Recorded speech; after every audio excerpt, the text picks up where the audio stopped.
We're going to make a perfect smash burger. As you can see, my griddle here is really hot. I'm just gonna spray a little bit of oil on it. I'm gonna make 3 smash burgers. And this is plain beef, guys. No salt, no pepper.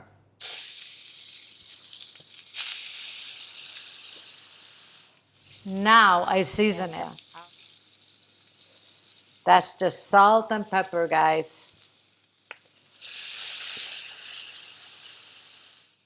By not seasoning the meat before we cook it, we are going to ensure that we have a nice crust on the outside and the meat is not going to be dense.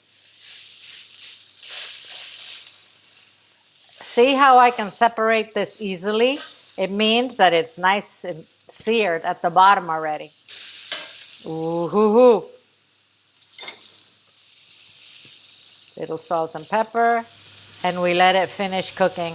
We're not going to smash it anymore. If you don't have something like this to press it, just use your spatula. Do you see how easy that was?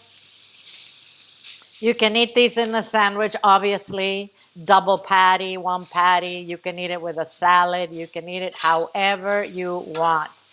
I just wanted to show you how to do this the right way.